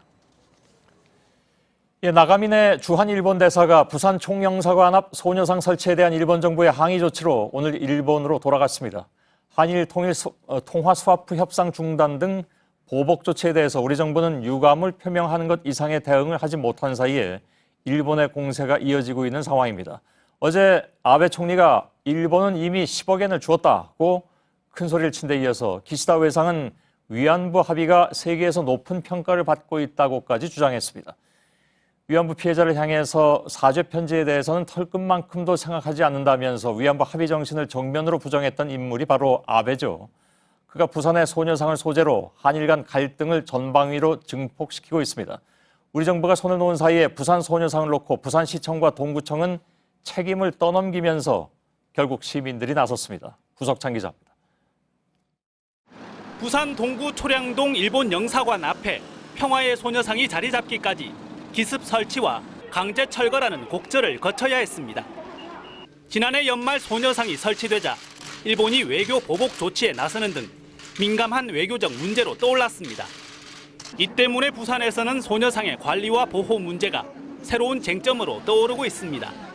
실제로 지난 6일 새벽 한 남성이 소녀상 주변 현수막 4개를 찍고 달아나 경찰이 수사에 나섰습니다. 그런데 지자체들은 서로 책임을 떠넘기며 눈치만 살피고 있습니다. 일본 영사관이 위치한 부산 동구청은 부산시가 공공조형물로 지정해 조례를 통해 관리해야 한다는 입장입니다. 도로 있는 인도가 우리 땅이 아니고 시 소유거든요, 시. 반면 부산시는 외교 관광 문제도 고려해야 한다며 구청의 책임을 떠밀고 있습니다. 도로 점령허가는 구청에서 조례 만들면 되죠. 이런 상황에서 소녀상이 자칫 훼손되거나 철거될 수 있다고 걱정하는 시민들이 자발적으로 지킴이 활동에 나섰습니다. 방학을 맞은 학생과 자원봉사자들은 외교적 문제가 더 커질 경우 24시간 대응까지 준비했습니다. 일본 주요 언론에서도 부산 소녀상을 직접 취재하고 있는 가운데 부산 시민들은 공공조형물 등록 운동과 함께 소녀상 수호를 위한 새로운 단체도 발족할 예정입니다. JTBC 구석찬입니다. 자, 10억 엔을 주었으니 소녀상을 치워라. 일본 정부는 이제 이렇게 대놓고 목소리를 높이고 있습니다. 우리 정부는 사실상 대응을 하지 못하는 그런 상황인데 자, 이렇게 되니까 한일 합의 이면에 어떤 내용이 있는지 의문을 넘어서 우려까지 나오는 그런 상황이죠. 취재 기자와 한 걸음 더 들어가 보겠습니다. 안태훈 기자가 나와 있습니다. 자, 우선 일본 측에선 소녀상 설치가 합의 위반이라고 주장하는 근거, 그게 재작년에 한일 합의다 이런 얘기입니까? 딱 집어서? 왜냐하면 그때 뭐 이면이냐 뭐냐 이런 얘기들도 나왔었는데 거기에서 한국 정부가 노력한다는 정도로 나왔었지 거기에 딱 합의했다고는 안 됐었단 말이죠? 네, 그렇습니다. 그러니까 2015년 12월 28일 합의문에서 소녀상 자체가 언급된 것은 우리 측 발표문의 2번입니다. 예. 주요 내용을 보면요. 소녀상에 대해 관련 단체와의 협의하에 적절히 해결되도록 노력한다라고 적혀 있습니다. 예. 이걸 근거로 위반이라고 주장하고 있는 겁니다. 예. 그런데 합의에 소녀상 이전 철거 이게 명시됐던 건 아니란 말이죠. 그러니까 일본에서는 합의문 발표가 나오자마자부터 소녀상 철거 얘기가 나왔습니다. 그래서 더 의구심이 증폭이 된다는 얘기죠. 네, 그렇습니다. 그런데 보시는 것처럼 합의 바로 다음 날부터 일본 언론들은 보시는 것처럼 소녀상 철거 이런 보도를 쏟아냈습니다. 예. 그런데 우리 정부의 대응은 언론 플레이로 간주하는 미온적인 대응만 한 것입니다. 예. 자, 우리 정부의 스탠스는, 그러니까 입장은 일본 정부와 비교하면 좀 애매했던 측면이 분명히 있어 보이네요.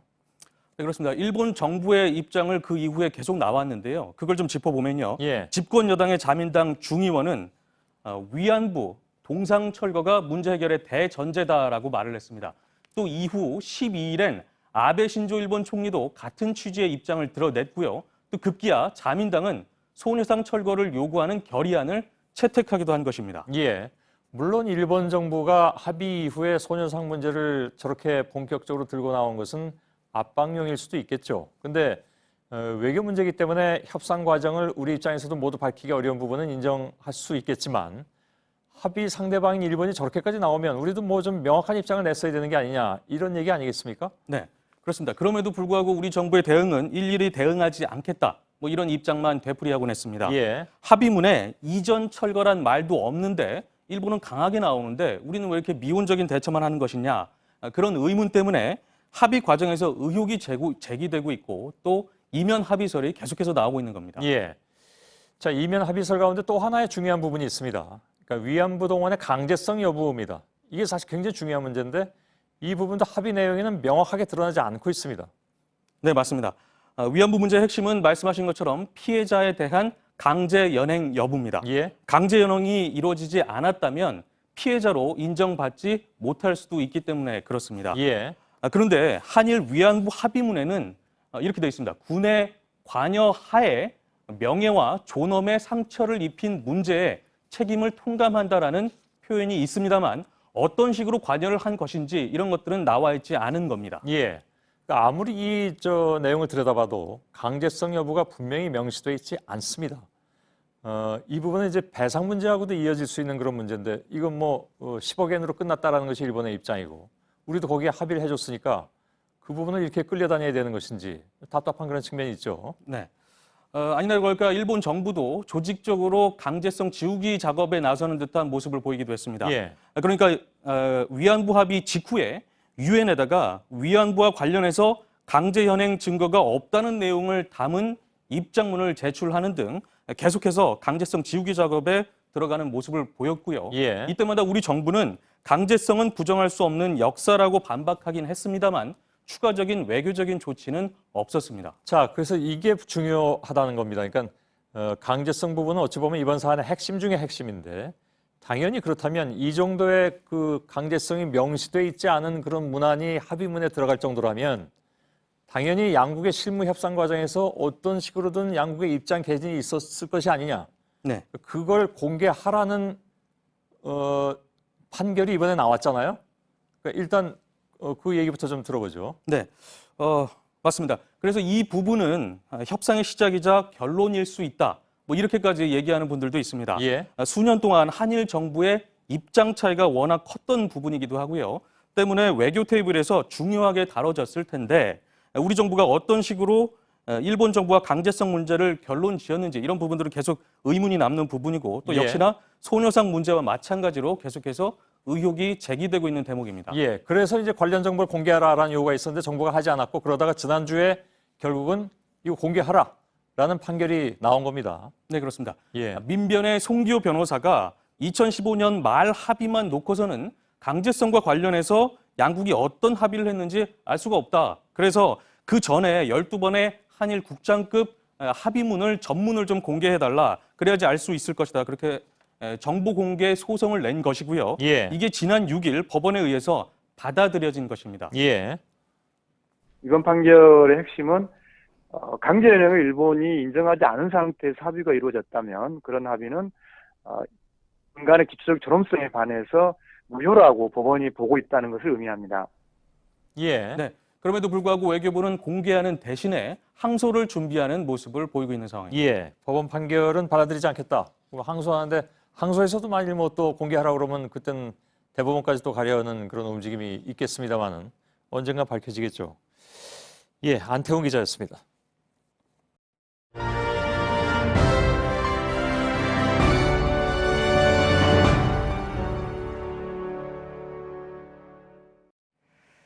네, 앞서 보신 것처럼 사드 반대를 내세운 중국의 경제 보복에 이어서 위안부 협상과 연계한 일본의 한일 통화 스와프 중단 조치를 비롯해 마치 짝이라도 한 듯 중국과 일본 두 나라의 경제적 압박이 거셉니다.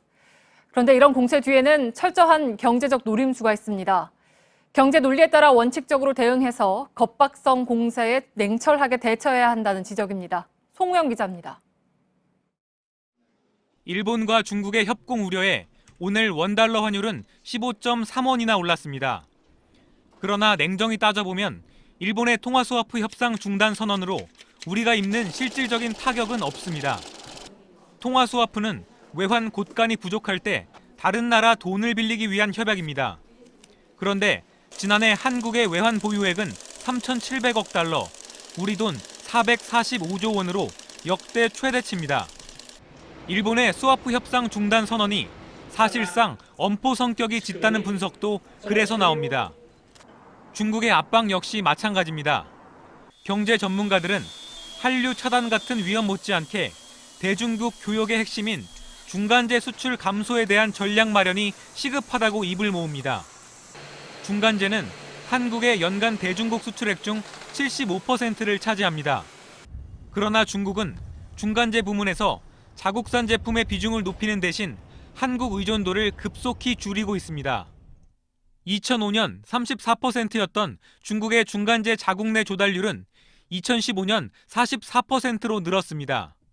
전문가들은 반도체 등 한국이 중국보다 우위에 있는 중간재 산업 경쟁력을 지키기 위해 기술과 인력 유출 방지, 수출 시장 다변화 같은 정책적 노력이 절실하다고 지적합니다. JTBC 송우영입니다. 대륙간 탄도미사일 ICBM은 언제든 발사될 것이다. 북한 김정은 위원장이 ICBM 시험 발사 준비가 마감 단계라고 한 데 이어서 북한 외무성은 이렇게 한 발 더 나갔습니다. 미국 애슈턴 카터 국방장관은 북한의 ICBM이 미국과 동맹을 위협하면 격추시킬 것이라고 즉각 경고했습니다. 강신호 기자입니다. If it were threatening to us, yes, that is, if it's predicted impact or one of our friends or allies, yes, we would shoot it down. 카터 장관은 미 MBC 방송에 출연해 미국의 임무는 북한보다 한 발 앞서 있는 것이라며 이같이 말했습니다. 주한미군의 슬로건은 Fight Tonight, 즉 오늘 밤 전투가 벌어져도 승리하는 태세라고도 했습니다. 북한에 대한 선제 타격 입장을 묻는 질문에 대한 답변에서입니다. 앞서 트럼프 당선인은 ICBM 발사를 언급한 김정은 신년사에 대해 그런 일은 없을 것이라고 일축한 바 있습니다. 오바마, 트럼프, 신구 권력 구분 없는 북한에 대한 강력한 경고로 읽힙니다. 군사 전문가들은 트럼프 정부 출범을 전후해 오는 3월 한미연합 키리졸브 훈련 시점까지를 북한의 도발 가능 시점으로 주목하고 있습니다. 중국 외교부는 북한의 ICBM 발사 위협에 깊이 우려한다는 입장을 냈습니다. JTBC 강신호입니다.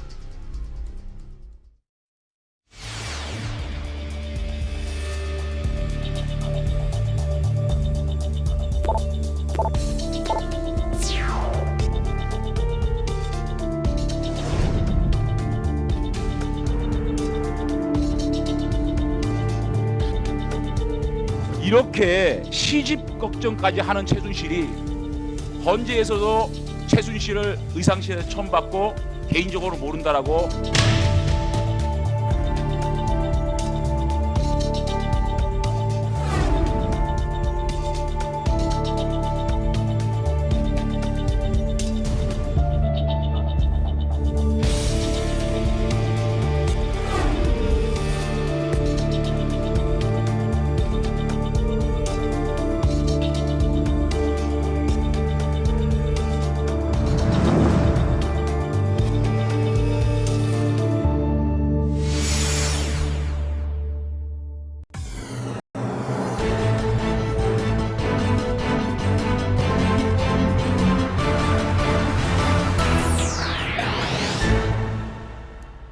뉴스룸의 앵커 브리핑을 시작하겠습니다. 저희는 구조되는 것이 아닙니다. 스스로 탈출했다고 생각합니다. 3년 만에 어렵사리 입을 뗀 생존 학생들의 말은 그랬습니다. 누구도 나서서 지켜주지 않았던 처절했던 순간, 그들은 그렇게 세상으로 나왔습니다. 그리고 돌이켜보면 그 아이들이 세상으로 나온 이후에는 암흑 같은 트라우마에서 혹은 살아왔다는 미안함에서 구조됐을까? 그 절체절명의 순간 들려왔던 첫 번째 음성.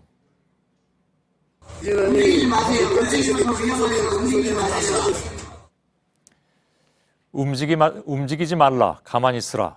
그리고 천일 동안 이어진 세상 한쪽의 목소리들. 그것은 단지 가만히 있으란 말보다 더욱 실망스럽고 때로는 공포스러운 것이었습니다. 대통령은 한 번의 담화 이후에 이들을 외면했습니다. 지금도 국회 앞에서 눈길조차 주지 않았던 대통령을 기억하는 사람들은 많습니다. 자칭 보수단체, 사실 진정한 의미의 합리적 보수와는 상관이 없는 일부 세력들은 가족들의 애를 끊는 단식 앞에서 피자로 배를 채웠고, 유족들은, 그리고 살아남은 아이들은 그들이 배를 채운 만큼, 아니 그보다 비교할 수 없이 더 진실에 배가 고팠을 것입니다. 정부와 여당은 세월호의 참사마저도 보수니 진보니 하는 진영 논리로 갈라놓은 다음에 심지어는 단지 교통사고일 뿐이라고 깎아내렸습니다. 오늘도 드러난 사실이지만 청와대는 304명이 물에 잠긴 참사 앞에서 정권의 안위부터 걱정했고, 교황의 방문이 혹 이런 안위에 해를 끼칠까 전전긍긍했습니다. 온갖 우여곡절을 겪은 세월호 특조위는 어떤가?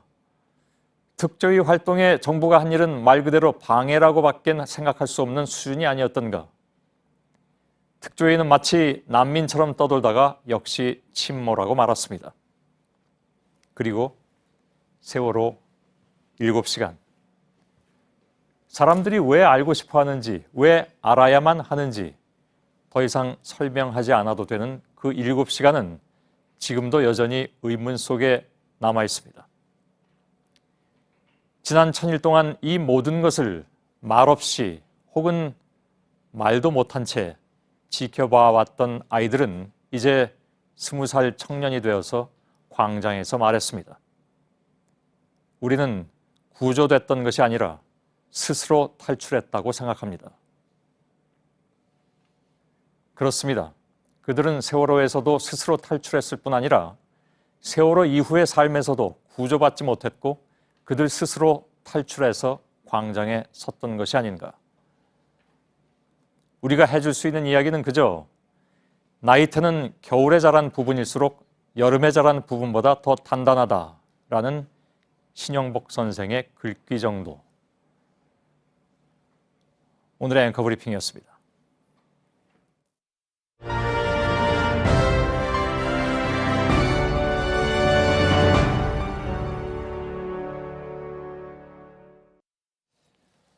예, 세월호 참사 현장인 지금 이 시각 팽목항을 다시 연결하겠습니다. 일부에서 못다한 현장의 얘기들을 좀 전해드리고 세월호 기록 은폐와 관련한 단독 보도 내용들도 다시 좀 정리해서 전해드리겠습니다. 오랜만에 서복현 기자가 팽목항에 가 있고 이선화 기자도 함께 가 있습니다. 자, 서복현 기자, 지금도 바람이 굉장히 많이 부는 것 같습니다.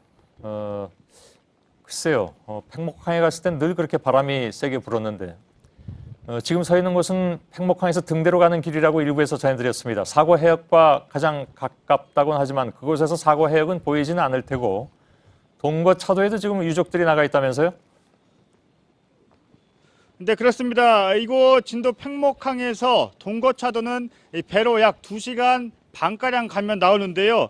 그곳 정상에서는 사고 해역이 보입니다. 2015년부터 그곳 정상에서 안산 단원고 학생들의 유족들이 현장에서 인양 과정을 지켜보고 있습니다. 예, 오늘이 세월호 1000일째입니다. 가족들은 지금도 그곳에 그러니까 진도에 몇 분이 더 계시죠? 예. 네, 그렇습니다. 이곳 진도 팽목항 컨테이너에는 아직도 수습하지 못한 이 가족들의 모두 6분이 계시고요.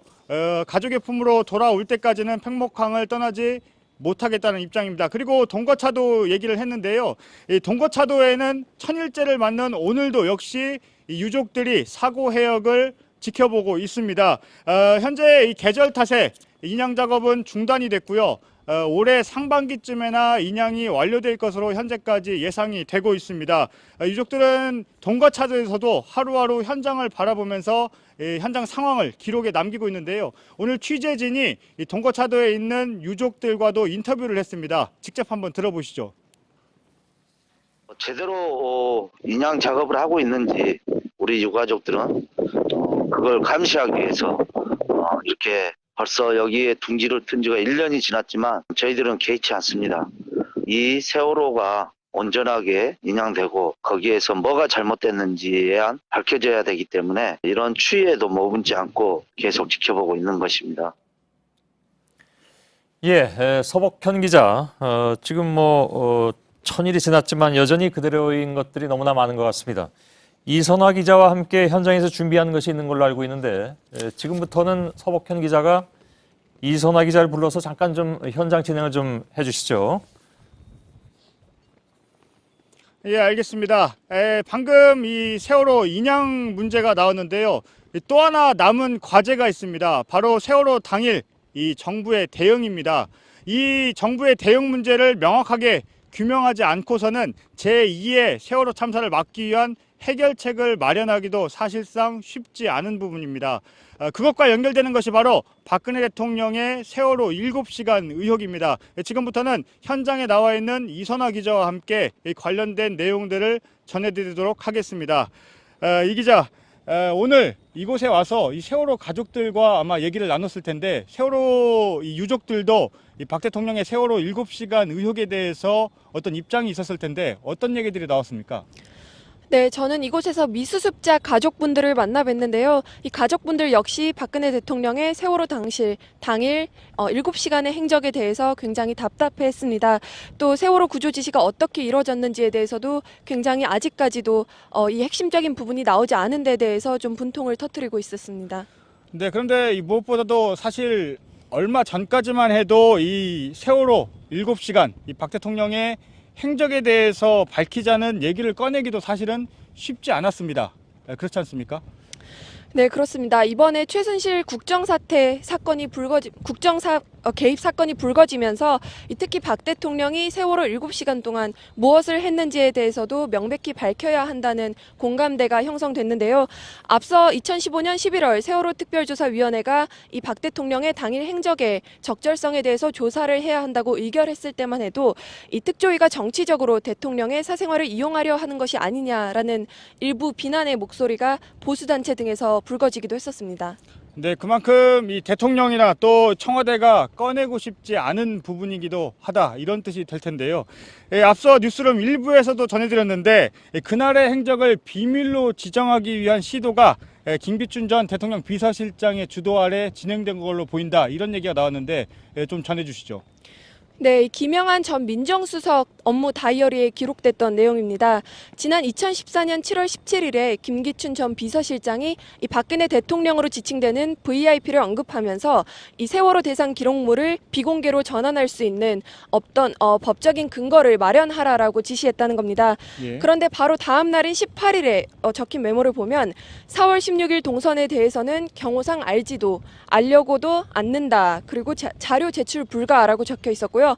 또 경내에 계신 곳이 직무 장소 이런 내용도 있었습니다. 예. 그러니까 결국에는 대통령의 어떤 행적에 대해서도 알려져서는 안 되고 또 이와 관련된 자료는 전부 비공개로 바꿔버리려고 한 것이 아니냐라는 의혹이 불거지고 있습니다. 비공개 얘기가 나왔는데 그러면 이 문건이 만약에 비공개로 지정이 된다면 언제까지 못 보게 되는 건가요?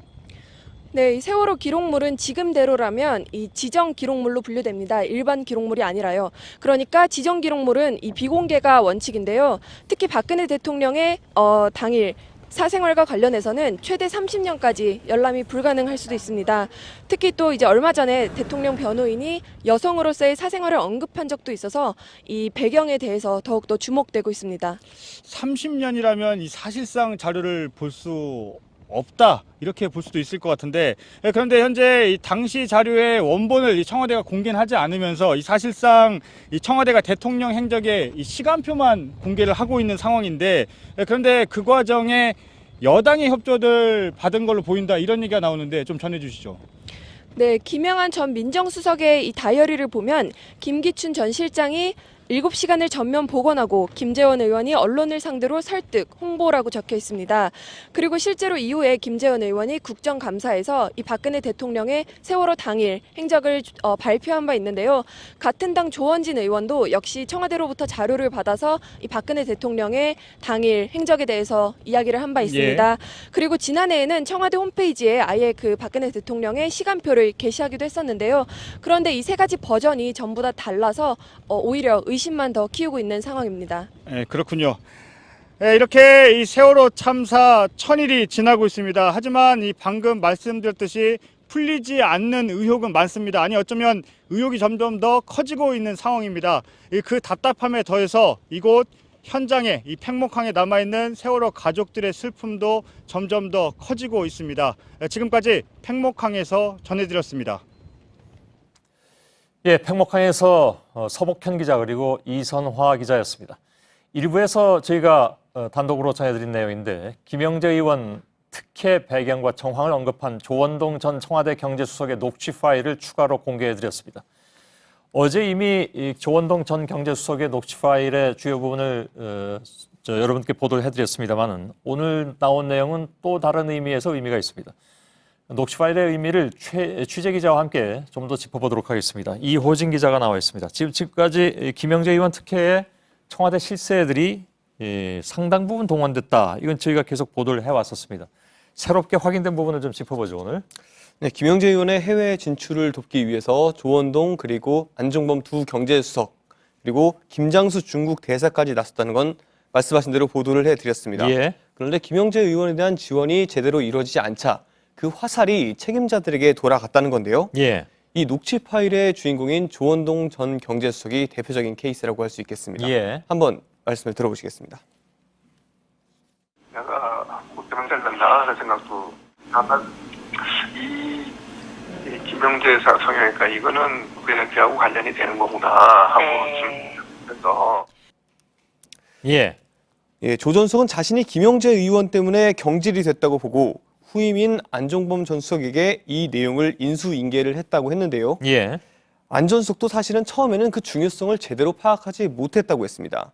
2014년에 보건복지부가 중동을 방문했을 때 이 의료 사절단에 김영재 의원이 포함되지 않았던 것이 바로 대표적인 케이스인데요. 예.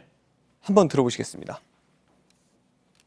이제 나중에 가는 게 이제 신문에 나고 이러니까 거기서 될까요? 김영재가 거기 안 되고 다른 상황이랄까요? 그러니까 청와대 특히 부속실에서 이제 난리가 난 거지. 그 부속실에서 도대체 이게 뭐냐? 예. 뭐 이 사람이 저 수행단에 포함이 안 됐다고 해서 도대체 부속실이 난리가 날 정도인가 하는 생각도 드는데 이렇게 부속실에 비상이 걸렸을 뿐만이 아니라 아예 책임자들이 경질됐다. 그러니까 이 의원 하나 지원을 못한 바람에 여러 사람 날아가는 상황이 되잖아요. 네, 맞습니다. 김영재 의원이 사절단에서 누락된 책임을 당시 보건산업진흥원의 정기택 전 원장이 뒤집었었다고 했습니다. 예. 또 당시 의료 사절단을 이끌었던 문영표 전 장관까지 일부 책임을 졌던 정황이 포착이 됩니다. 예, 역시 들어볼까요? 네. 정기택 원장은 표를 받고 여기 나오시키고 그다음에 문영표는 좀 있었지. 있다가 한 3개월쯤 후에 뭐 다른 일로 물어가지고서는 걔를 장관에서 내쳤지. 예. 이제 어제도 보도를 해드렸는데 조 전 수석은 이 같은 일들이 벌어진 배경에 청와대를 향한 충성 경쟁이 있기 때문이라고 했습니다. 예. 어제 저희들이 보도해드린 내용은 청와대에서 단추만 누르면 충성 경쟁이 시작됐다. 예, 내려가면서 충성 경쟁이 시작된다고 했습니다. 예. 일파만파로 커지면서. 네, 맞습니다. 예. 조 전 수석은 김영재 의원에 대한 청와대 특혜 지원이 대통령의 성형과 관련이 있다. 이런 얘기를 했습니다. 안종범 전 수석한테도 이 같은 내용을 전달했다. 이렇게 얘기하고 있습니다. 그게 수석끼리 서로 인수인계할 내용인가 싶기도 한데 네. 아무튼 본인은 그렇게 얘기하고 있으니까요. 예. 맞습니다. 한번 그 내용을 다시 한번 들어보겠습니다. 예. 지금 제가 엮여진 건 내가 몰랐고 대통령의 성형하고는 관계가 있었구나. 근데 청와대 경제수석이 대통령의 시술을 받는 것을 직접 보거나 할 수 있는 자리는 아닙니다. 예. 그럼에도 조 전 수석이 이렇게 판단을 해서 이야기를 할 수 있다는 건 그만큼 김영재 원장에 대한 이야기가 청와대 내부에 아주 광범위하게 퍼져 있었다. 이렇게 판단할 수 있을 것 같습니다. 예. 대통령의 성형과 관련이 있다. 이걸 뒷받침할 만한 얘기가 있습니까? 예, 취재팀이 다시 한번 성형외과 전문의들과 함께 박근혜 대통령이 그 세월호 참사 전후로 나타났던 얼굴에 나타났던 리프팅 시술 흔적을 찾아봤는데요. 예. 이 흔적이 처음 2014년 11월부터 나타나기 시작한 사실을 저희가 확인을 했습니다. 예. 그런데 김영재 의원이 국민의당 김경진 의원실에 제출한 자료에 따르면 최순실 씨가 최보정이라는 가명으로 처음 진료를 받기 시작한 게 2013년 10월 15일입니다. 비슷한 시기네요. 예, 맞습니다. 예. 이로부터 한 달가량 지나고 박근혜 대통령의 왼쪽 턱 부위에 리프팅 자국이 보이기 시작한 겁니다. 예. 이 자국은 이후 세월호 참사 다음 날인 2014년 4월 17일 그리고 닷새 후인 21일 또 조 전 수석이 교체되기 직전인 2014년 5월 14일에도 확인이 됩니다. 예. 결국에는 이 김영재 의원의 특혜 의혹이 대통령의 시술, 더 나아가서 세월호 7시간의 의혹을 풀 수 있는 열쇠로도 보인다는 해석이 가능합니다. 예. 결국 특검 수사 등을 통해서 더 명확한 해명이 필요해 보입니다. 예. 알겠습니다. 이호진 기자였습니다.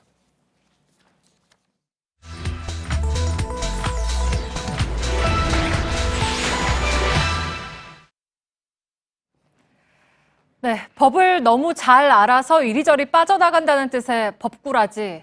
이런 수식어까지 붙은 우병우 전 민정수석이 오늘 국회 청문회를 거부했습니다. 법조인답게 법적 논리를 내세웠습니다. 수사에 영향을 미칠 우려가 높다라는 이유였습니다. 오늘 팩트체크팀은 그럴듯해 보이는 이 논리를 하나하나 확인해봤습니다. 그리고 피해갈 수 없는 허점들을 발견했습니다. 오대영 기자 나와 있습니다. 네, 먼저 위증, 고발, 소환 뭐 이런 법률 용어들이 뒤섞여 있는데요. 해석부터 좀 해볼까요? 네, 간단하게 얘기하면요. 내가 위증죄로 지금 고발을 당했다 또는 수사 의뢰를 받고 있다. 네. 그래서 국회에 나가서 내가 얘기를 하면 수사에 영향을 미친다. 따라서 부득이하게 불출석해야 된다. 더 줄이면 특검이 위증죄 수사 중이어서 못 나간다라는 뜻인데 언뜻 보면 그런 네. 것 같기도 합니다. 그러니까 언뜻 보면 이 말이 핵심이군요. 그러니까 수사 중이라서 못 나간다. 사실 이건 청문회나 국감 때 단골 멘트 아닙니까? 그렇죠. 단골이죠. 오늘 조윤선 전 장관도 오전 내내 이런 이유로 나오지 않다가 네. 뒤늦게 오후에 불려 나왔거든요. 오늘 출석이 예정돼 있었던 증인이 모두 20명이었습니다. 그런데 모두 4명만 나왔습니다. 네. 상당히 저조했습니다. 뭐 같은 이유를 다 밝히진 않았지만 우 전 수석의 경우에는 이 주장이 근거가 완전히 없는 건 아닙니다. 국정감사 및 조사법 8조 수사 중인 사건의 소추에 관여할 목적으로 행사되어서는 아니 된다. 그러니까 수사받고 있다는 이유로 나오지 않을 수도 있는 겁니다. 네, 그러니까 역시나 법을 너무 잘 알아서 이번에도 청문회를 좀 피해간 거군요. 네. 그런데 하지만 어디까지나 이건 수사 중, 네. 수사 중인 것을 전제로 하고 있습니다. 네. 우병우 전 수석의 위증죄 수사 중일까요? 아니었습니다. 오늘 특검팀에 확인했습니다. 수사 착수 단계 아니다. 소추 요건이 아직 갖춰지지 않았다. 수사에 들어가지도 않았습니다. 그러니까 국회에 나오면 영향을 미친다고 하더니 뭐 수사도 받고 있지 않는 거군요. 심지어 많은 언론이 지금 고발당했다, 네. 고발장 접수됐다라고 표현해서 보도하고 있는데 네. 고발장도 접수되지 않은 상태였습니다. 네. 그저 수사 의뢰서만 접수돼 있는 상황이었죠. 수사 의뢰는 이렇게 왼쪽에 검토 단계입니다. 수사가 시작되려면 국회가 다시 고발을 해야 됩니다. 그래야 특검이 나설 수 있습니다. 이런 내용의 대법원 판례도 있습니다. 위증죄의 경우에 국회에 고발이 꼭 있어야 한다. 고발이 전제돼야 수사가 시작될 수 있다라는 의미입니다. 네, 그러면은 아까 그 불출석 사유서를 좀 다시 한번 보여주실까요? 여기에 보면 고발 옆에 괄호를 해서 또는 수사 의뢰 저렇게 이제 철두철미하게 네. 표현을 해놨군요. 네. 보통 불명확한 거 저 괄호 안에 넣잖아요. 그러니까요. 네. 근데 괄호 안에 정확한 걸 넣고 불명확한 걸 바깥에 넣습니다. 네. 저 고발 다 X 지워야 됩니다. 수사 의뢰 동그라미 맞습니다. 그런데 아까 말씀드린 대로 이 수사 의뢰는 수사가 시작되지 않은 상태고 그래서 저 왼쪽에 수사 영향 우려로 불출석한다라는 우전 수석의 논리가 깨지는 겁니다. 오늘 위증죄 수사를 사유로 내세우면 안 됐던 것이었습니다. 네. 근데 아주 혹시 우전 수석이 앞으로의 수사에 영향을 줄 수 있다라는 이런 얘기를 한 거였을 가능성을 배제할 수는 없잖아요. 안나경 앵커 말대로 네. 그런 가능성을 한번 전제는 해보겠습니다. 물론 지금은 아니지만. 네. 근데 일단 가정을 하더라도 헌법에 누구나 형사상 방어권은 보장이 돼 있죠. 그래서 오늘 불출석을 일종의 방어권으로 볼 수도 있겠습니다. 그러나 이 역시 성립되지가 않습니다. 형사소송법, 국회 증언감정법은 모두 이렇게 증언을 거부할 수 있다 이렇게 돼 있잖아요. 그런데 네. 모두 출석을 전제로 하고 있습니다. 그러니까 청문회 나와서 얘기하라는 겁니다. 나와서 행사하라는 겁니다. 불출석 사유의 근거가 아니라는 얘기죠. 국회의원들이 묻는 수십 가지, 수백 가지 질문이 있는데 그거 중에 어떤 질문에 대해서는 자기가 거부를 할 수 있겠지만 출석부터 거부를 한다고 하는 것을 정당화시켜주는 이유는 없잖아요. 경강부회식으로 갖다 끌어다 붙이는 거죠. 네. 뭐 아무리 법에 능통한 우전 수석이라지만 이번에는 여기저기서 좀 빈틈이 많이 보이는데요. 네, 여기저기뿐만 아니라 더 네. 있습니다. 자, 빈틈 하나 더 보여드리겠습니다. 법을 떠나서 이번에는 기초 논리로 봐도 말이 안 됩니다. 지난달 22일 청문회에서 최순실은 모른다, 현재도 모릅니다. 이렇게 말했잖아요. 네. 국회는 당시에 위증으로 판단을 했습니다. 첫 번째, 그때처럼 오늘도 몰랐다고 같은 내용을 유지한다면 향후 수사를 하더라도 영향은 없습니다. 일단 거짓이든 사실이든 일관성이 있기 때문이죠. 네. 둘째, 오늘 말이 뒤집혔다면 그렇다면 수사에 영향을 받습니다. 둘 중 하나는 위증이기 때문입니다. 그래서 우전 수석의 불출석 사유, 위증을 스스로 인정한 걸로도 볼 수가 있다는 거죠. 네. 23년간 검사였던 우전 수석. 하지만 사실관계도 틀렸고 법적 근거도 미약했고 상식적으로도 설득력이 떨어졌습니다. 한 법조인이 저희에게 오늘 딱 한마디로 이런 네. 단어를 얘기했습니다. 궤변. 네. 궤변. 공직에서 법을 23년 동안 다룬 사람에게는 전혀 어울리지 않는 단어죠. 팩트체크 오대영 기자였습니다.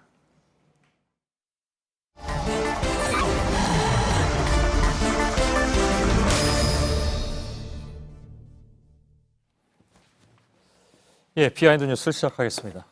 이성대 기자가 나와 있습니다. 첫 번째 키워드는요? 네, 첫 번째 키워드입니다. 서청원 탈당 강요는 범죄다.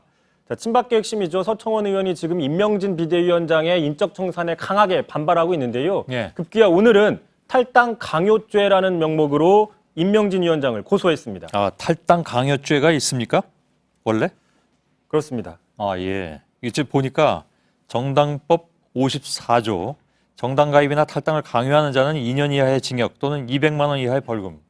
이게 근거인 것 같은데 이걸로 처벌받은 사람은 제 기억에는 없는 것 같고 결국 정책 선택인 거겠죠? 그 누구나. 그렇습니다. 사실상 법은 있지만 뭐 현실에서는 적용이 안 되는데요. 예. 그래서 탈당 요구만으로 탈당 강요죄를 주장하는 건 좀 비약이 있다라는 분석들이 나오고 있습니다. 예. 자, 만약에 서 의원의 논리대로면 역대 정부 여당에서 대통령의 탈당을 요구했던 이런 것들 모두 큰 죄를 지은 셈이 되는 그러네요. 겁니다. 예. 또 게다가 지난 공천 당시였죠. 서 의원의 지역구에 출마하려는 인사를 그 최경환, 윤상현 의원 등 친박계 핵심들이 다른 데로 옮기라고 협박했다는 논란이 있었는데 이 역시 모두 무혐의 처분을 받았습니다. 예. 그러니까 이거는 임명진 위원장은 어떻게든 뭐 다방면으로 좀 압박을 하겠다. 이렇게 읽는 게 나을 것 같습니다. 그렇습니다. 그리고 참고로 이런 서청원 의원도 정작 10여 년 전에는 자발적으로 공천이 탈락하자 자발적으로 당을 떠난 적이 있었는데요. 예. 당시 탈당을 선언하면서 이렇게 얘기를 했었습니다. 자, 이 파국을 초래한 모든 책임은 이명박 대통령과 친이계 지도부에 있고 완장차고 행사하는 측근 간신배들 때문이다. 이 대통령과 측근당으로 변해버렸다라고 아주 세게 비판을 했었었는데요. 예. 자, 그런데 이 탈당 선언문에서 몇 개 중요한 그 단어만 좀 바꿔보면 자, 오늘의 이 파국을 초래한 모든 책임은 박근혜 대통령과 친박 지도부, 완장을 찬 간신배들, 박 대통령의 측근당으로 변해버린 새누리당. 상당히 지금 상황에 적용해도 손색 없는 탈당 선언문이라는 분석도 있습니다. 예. 저렇게 바꿔버리니까 금방 와닿게 하는군요. 알겠습니다. 다음 키워드는요? 네, 두 번째 키워드입니다. 예. 자, 볼테르는 말이 없는데 볼테르 다 한 번씩 들어보셨을 텐데요. 예. 자, 프랑스 계몽주의 사상가, 뭐 고등학교 국어 시간에 배웠었죠, 논술 시간에. 자, 유명한 말로 알려진 게 있습니다. 이렇게 얘기를 했죠, 볼테르 씨가. 자, 나는 당신의 의견에 동의하진 않지만, 하지만 당신이 그 의견을 주장할 권리를 위해서는 싸우겠다. 자, 연일 이 볼테르의 유명한 명언을 정치권에서 인용하면서 화제가 되고 있습니다. 예. 그냥 인용했다면 아마 비하인드 뉴스엔 등장을 안 했을 것 같고, 뭐 좀 잘못 인용한 부분이 있나요? 뭐 그런 비슷한 측면이 있는데요. 예. 일단 박원순 서울시장이요, 이른바 당내 문자 폭탄 논란을 지적하면서 어제였습니다. 자신의 페이스북에 자, 나는 당신의 말에 동의하지 않지만 그러나 당신의 말을 지켜 권리를 위해 싸우겠다, 볼테르라고 언급을 해놨습니다. 예. 자, 김동철 국민의당 위원장도 오늘 인용을 같이 했는데 먼저 들어보시죠. 예. 친박, 친문 패권주의자들에게 한 말씀. 18세기 프랑스 철학자 볼테르는 나는 당신 의견에 동의하지 않지만 당신이 그 의견을 주장할 수 있는 권리는 목숨 걸고 사수하겠다고 말했습니다. 자, 하지만 정치권에서는 이 뒷문장보다는 앞에 문장에 지금 방점을 찍고 있는 게 아니냐, 이런 분석들도 있습니다. 예. 그 관영 정신을 강조한 것인데 어떻게 보면 좀 그 상대방이 편협하다 이런 비판독으로 이런 말을 인용했다 이런 얘기가 되는 거군요. 뭐 그런 분석인데요. 실제로 그래서 그런지 여야 불문하고 이 명언 즐겨 사용한 측면이 있습니다. 예. 과거 이회창 전 총재도 원내교섭단체 연설에서 이 명언을 이용해서 DJ 정부를 비판한 적이 있었고요. 예. 자, 눈에 띄는 거는요, 2013년 9월 박근혜 대통령이 러시아를 방문했을 때입니다. 당시 이 에미르타주 박물관에 방문해가지고 프랑스 유명한 조각가 우동이라는 조각가가 만들었던 볼테르 조각상을 상당히 관심 있게 보고 있는데요. 예. 자, 당시 순방을 기록했던 기자의 그 기록을 보면 볼테르 조각상에 약 3분가량 머물며 상당한 관심을 보이고 질문하고 유심히 관찰했다라고 적혀 있습니다. 예. 자, 하지만 사실 이 말은 볼테르가 아니라 볼테르를 연구하는 이블린 홀이라는 연구자가 자신의 책에서 쓴 말로 알려져 있습니다. 아, 이게 반전입니까? 그러면 그렇습니다. 저 말이 볼테르가 한 말이 아니란 게 확실합니까? 예, 볼테르가 아닌 말로 지금 계속 확인이 되고 있습니다. 아, 그런가요? 예, 알겠습니다. 모두들 그렇게 알고 있었는데 그러면 마지막 반전이 좀 의외네요. 예, 알겠습니다. 이성대 기자였습니다. 네, 내일 서울의 아침 기온 영하 5도를 비롯해서 전국의 아침 기온이 영하권으로 떨어지겠습니다. 예, 뉴스를 여기서 마치겠습니다. 저희들은 내일도 최선을 다하겠습니다. 여러분 고맙습니다.